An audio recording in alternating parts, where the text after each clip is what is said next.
Good morning. Thank you for being here. Someone asked me about our next conference, which we're doing something with the UCFTI and Variety in November.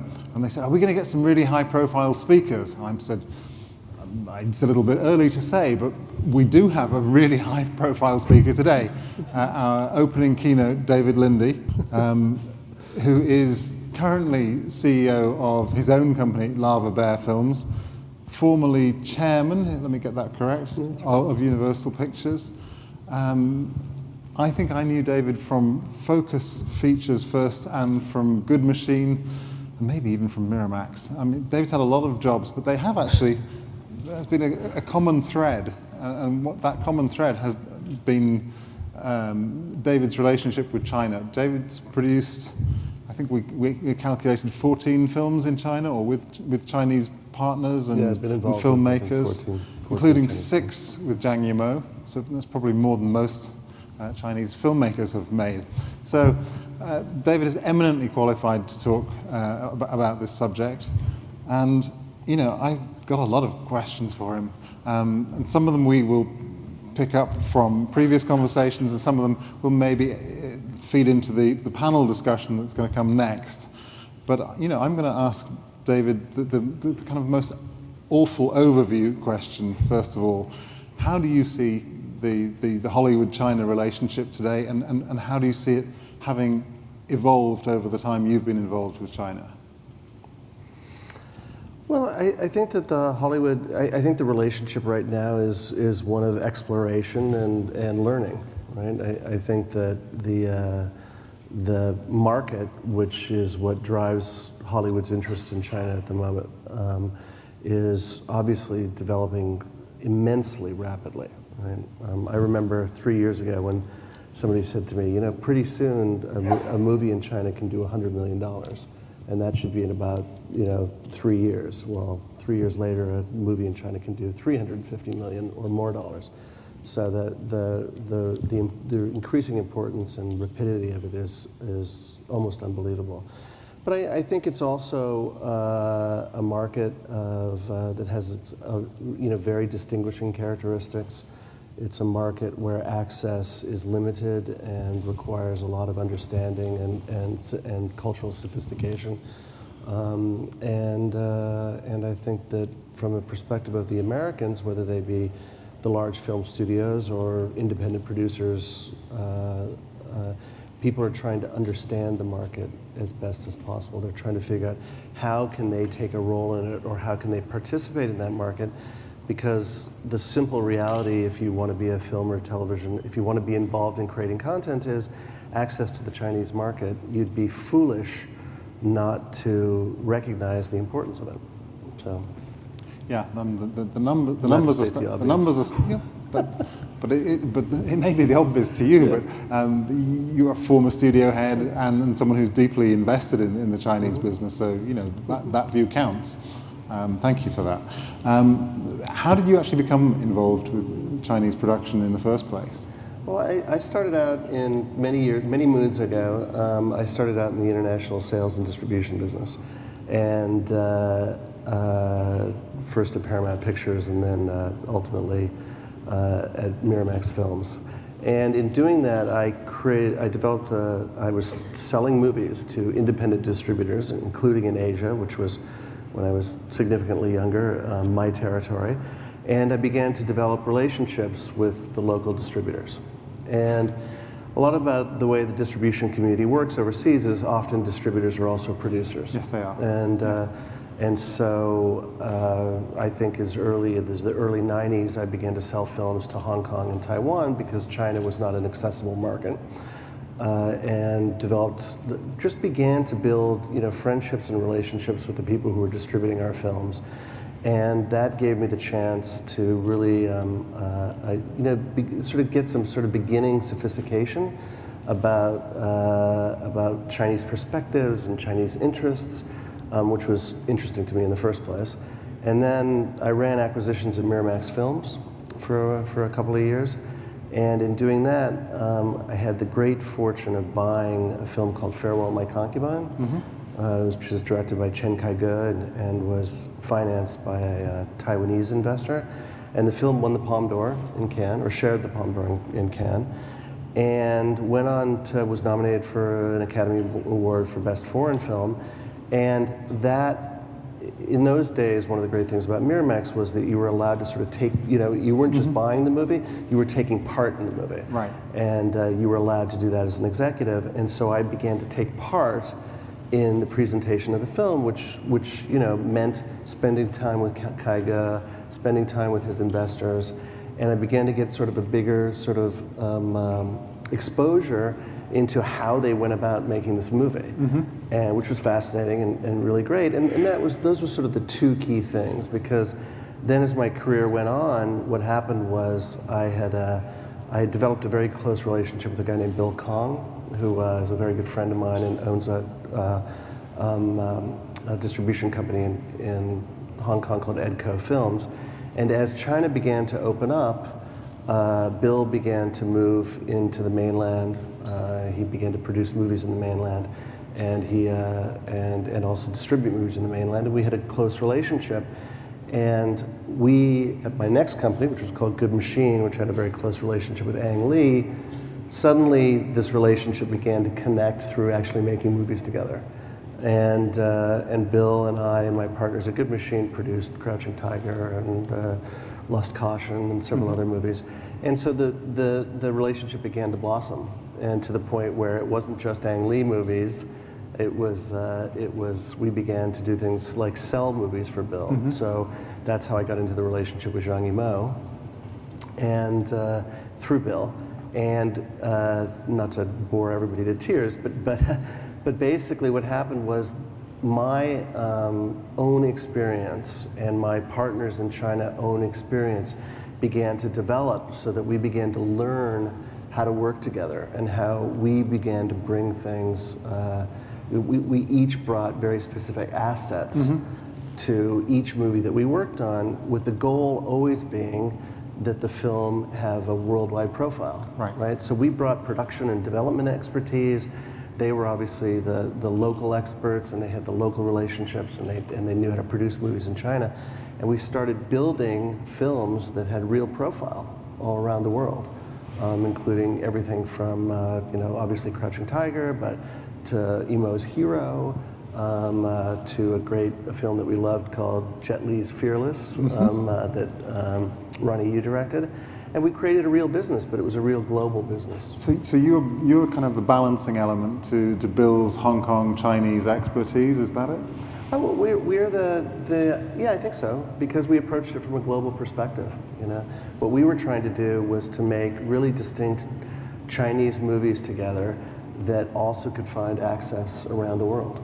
So, and at the time was pretty significant. So. Well, I mean, I want to jump backwards in time a little bit, back to Crouching Tiger, because that film, as you and I both know, has been held up as an example of the future for so many times, and it's been held up as an example of Chinese filmmaking that can cross boundaries and transcend the traditional difficulties of distribution and connecting with audiences. And so many people have tried to replicate it and failed.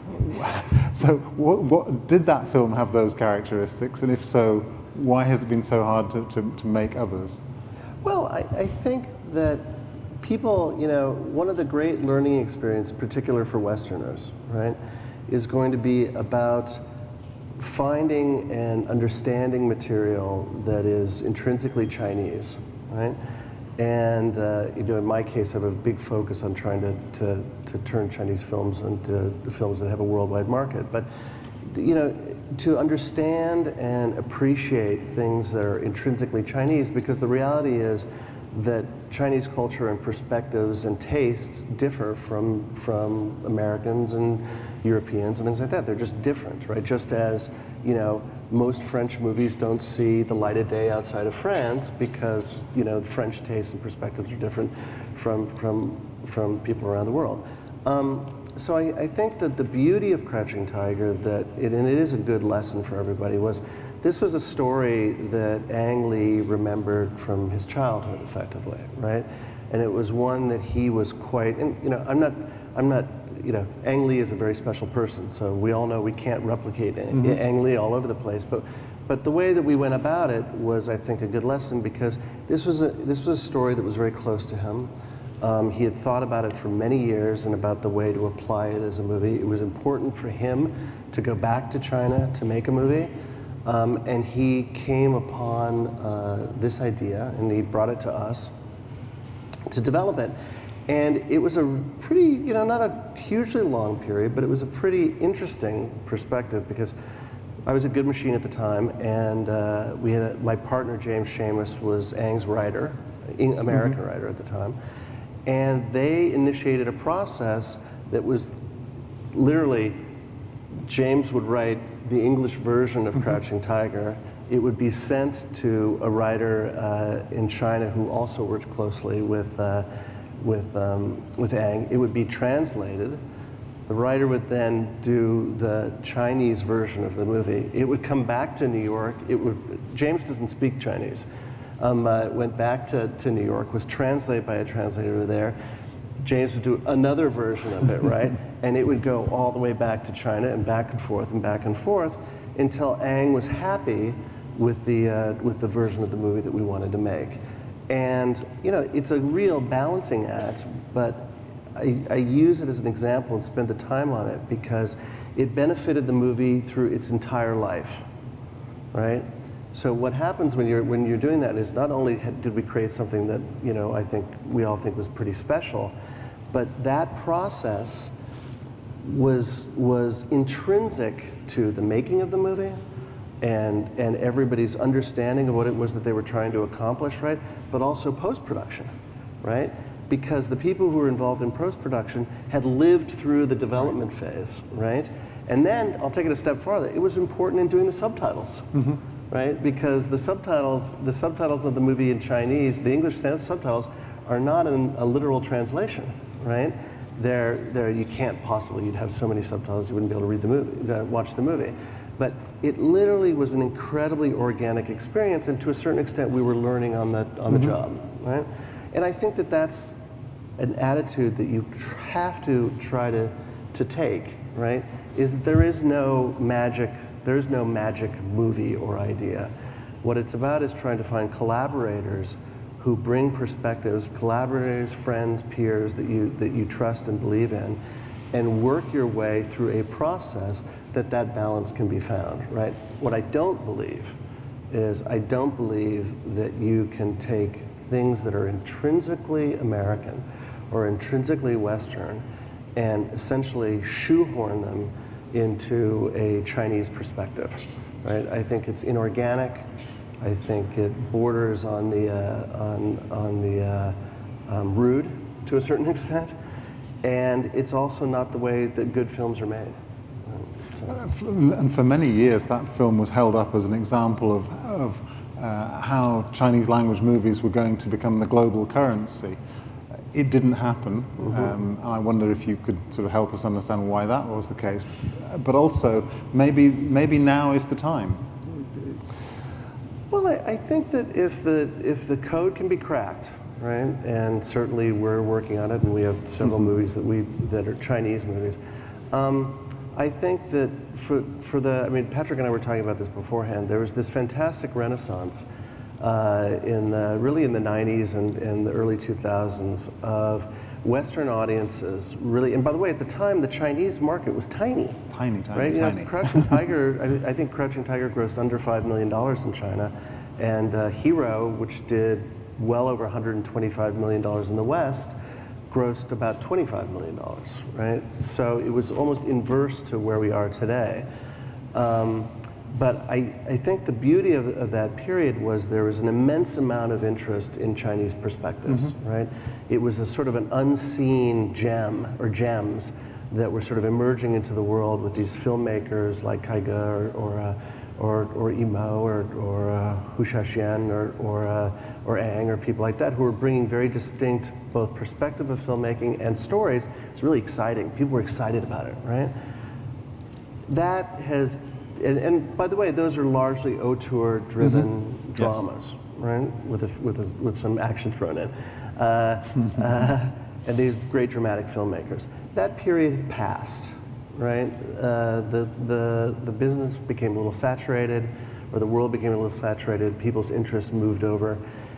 But now we're in a different period, right? Which is, and I, knock on wood, I hope this is where we're heading, which is that Chinese filmmaking and Chinese stories from a more commercial and a more commercial perspective, in light of the tremendous success that they're beginning to have in China, some of those movies will begin to translate overseas as well, right? And the way that will most likely happen is that through cooperation and through people investing themselves in relationships, the Chinese will begin, just as the Americans should do the same thing, or the Westerners, the Chinese will begin to also adapt their perspectives a little bit, right? And begin to get a sense of, or not to get a sense, but begin to understand how they can incorporate Western perspectives into some of their films. But I think that that's where it'll be, right? I think these are really, ultimately, the market has become so important that you're talking about intrinsically Chinese stories that people can develop and work and begin to find the means by which they're interesting to non-Chinese audiences as well. Yesterday on one of the panels, we had a speaker who said that he thought the talent relationships between China and the States were the next connectors.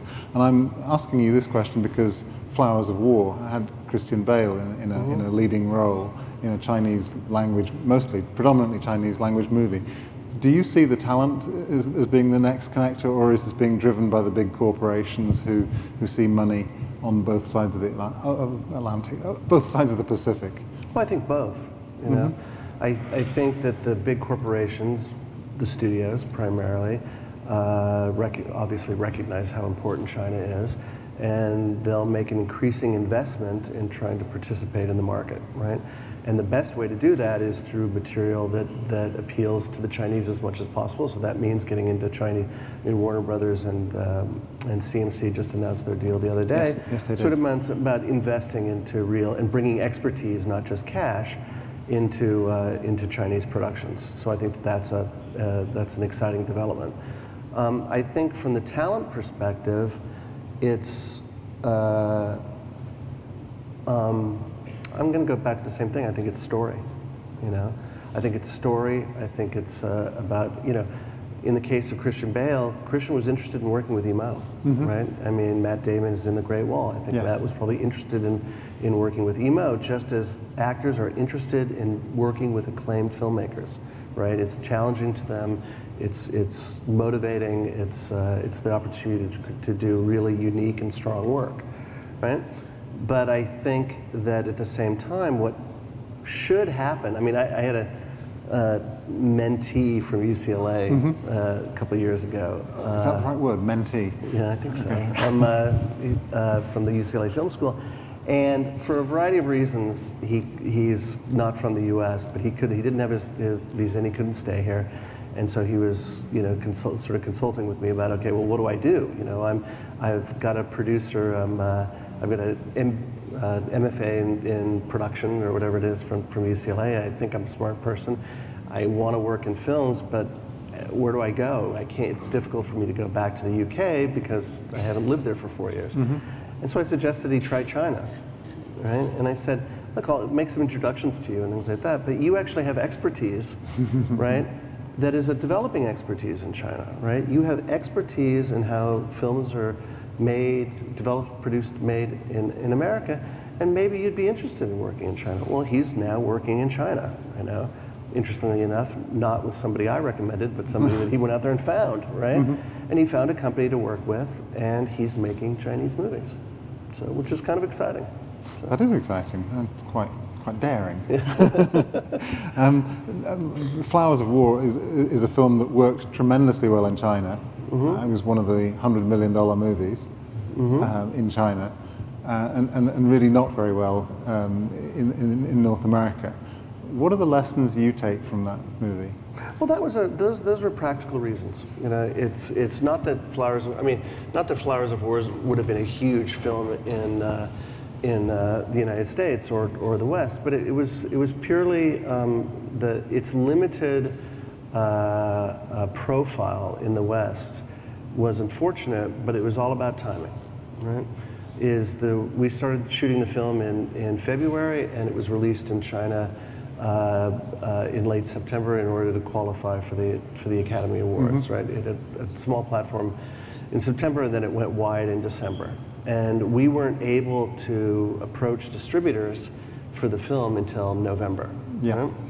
And so what happened was, it was coming out in China, we showed the film in November, and there remains, around the world, a pretty significant piracy problem, right?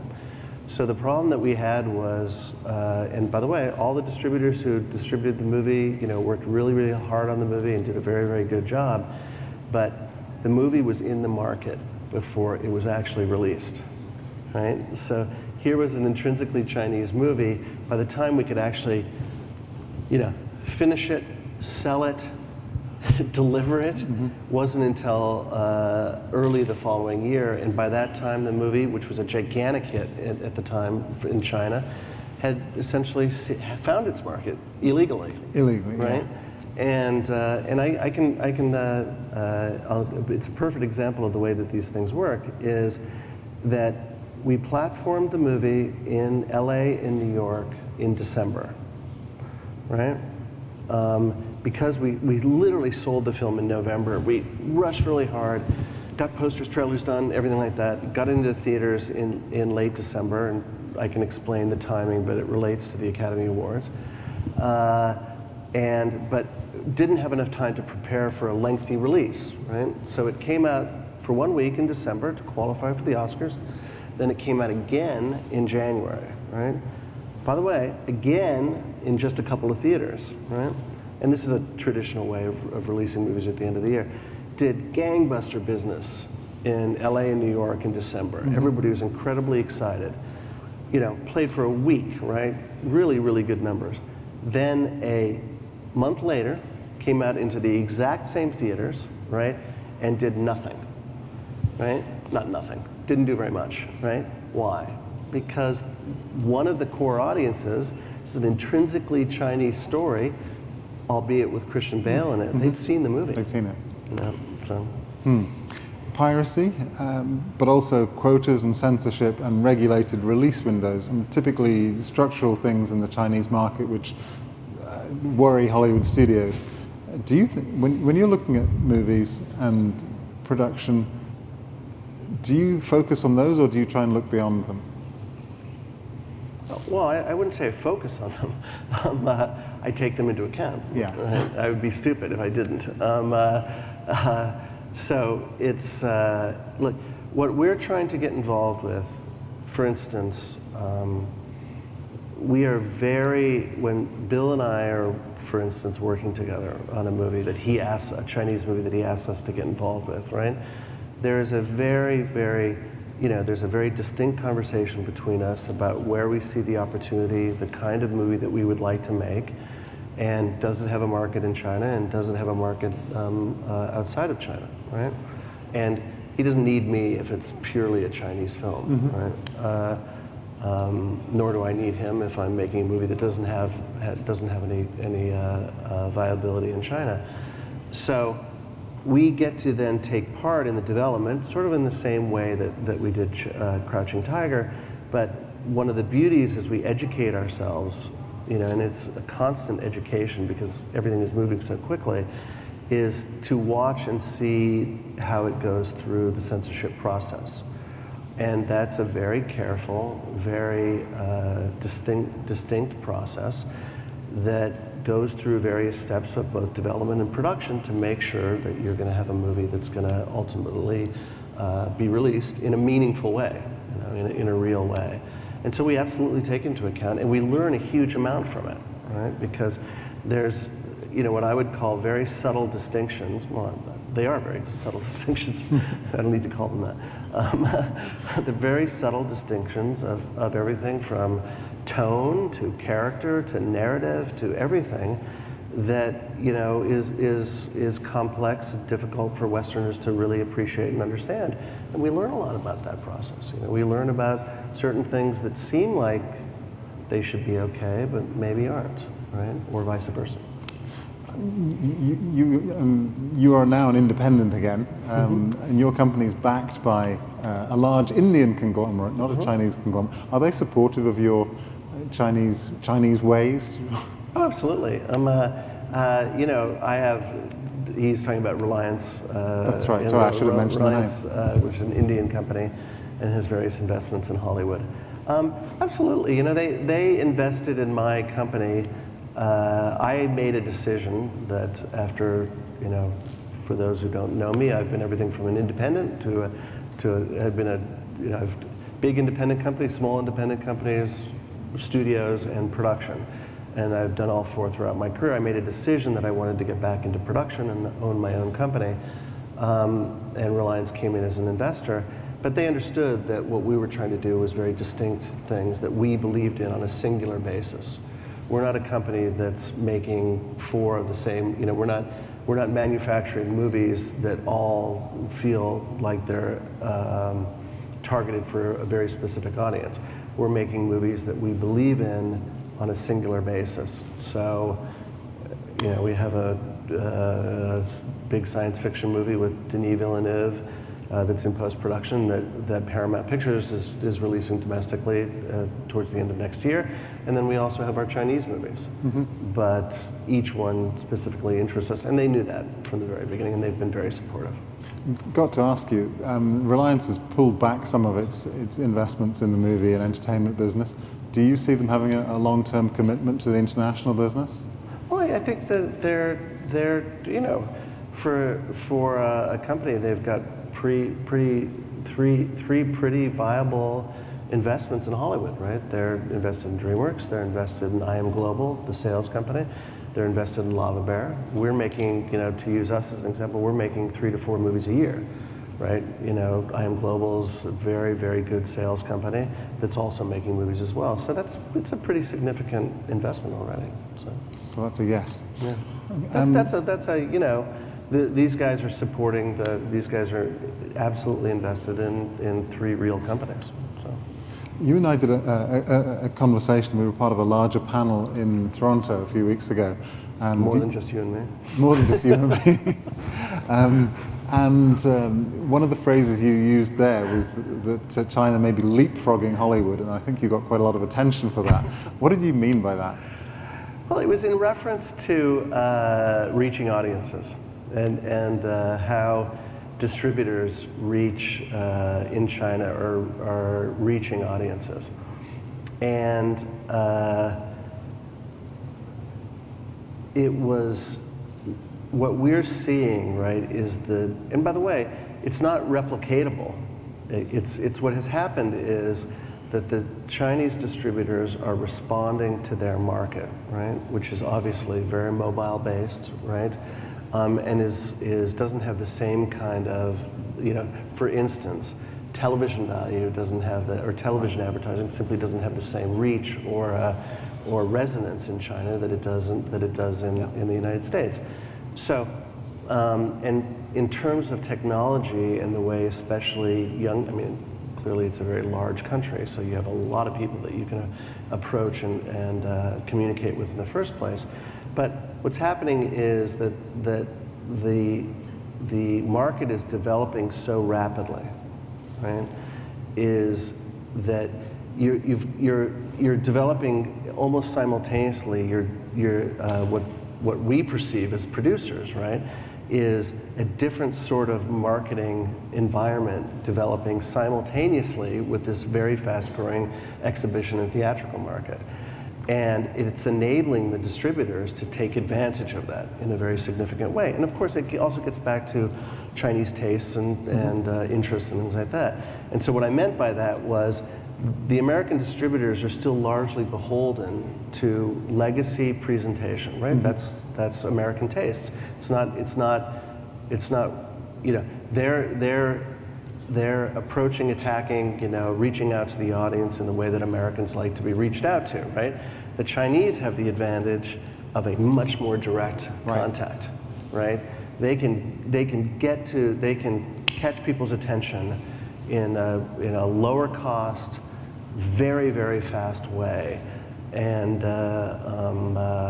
that's what I meant, which is that essentially, while the West, and I shouldn't just say America, the West is really, still in terms of presentation, pretty traditional, pretty legacy-based, right? The Chinese companies don't have those boundaries. I take it you use WeChat and I do, and WhatsApp. And WhatsApp. Final question. What is the most encouraging thing that you see in the Hollywood-China relationship these days? What makes you optimistic? What makes you want to get out of bed apart from this fabulous conference audience? Big drive. What's the most exciting thing? Look, I believe in it's part of my upbringing. It's part of the way that I developed my career.